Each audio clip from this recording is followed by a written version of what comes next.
Today I'm going to show you a stuffed burger recipe that is absolutely amazing. All right, let me show you what I've got going on here. Right back here I have some 80/20 ground beef that I just flattened out into super thin patties.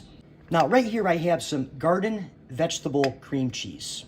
All right, now to that I'm going to add some cheddar cheese and a little bit of hot sauce.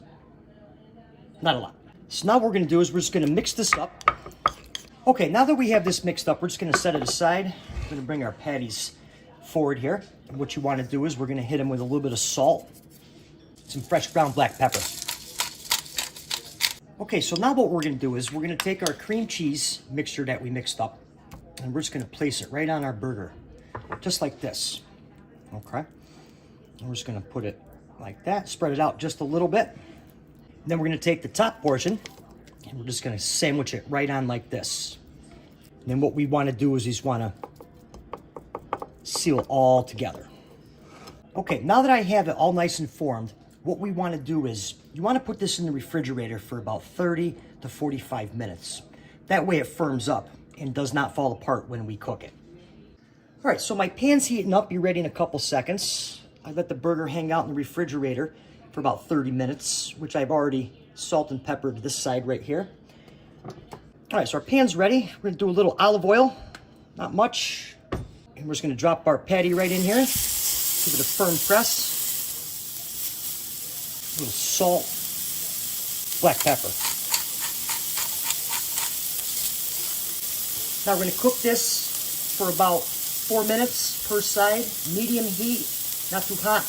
Cast iron retains the heat. All right, so after about 3-4 minutes, I gave the burger a flip. Got a nice sear on here. Not a fun part. We're gonna add some butter, garlic clove, some rosemary, thyme, little crushed red pepper flakes for some heat. And now we're just gonna hit it with a baste. All right, so this side's been going for about 3 minutes. So I'm gonna give it another baste.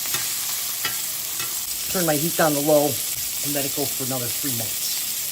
All right, so it's been a couple, 2-3 more minutes. Now I'm just gonna remove our burger out of our pan. We're just gonna place it on a plate. We're just gonna let it rest. All right, so the burger's been hanging out here for about 5-7 minutes.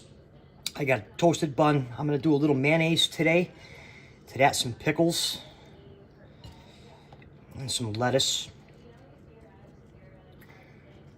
Okay, and we're just gonna get our patty right on here. Oh, look at that. Boom. And then we're just gonna dive right into it. All right, let's get into this right now. I tell you, this thing is absolutely perfect. Wow, that is one amazing burger. And for another good recipe, be sure to watch the video that's on your screen right now, and I'll see you over there.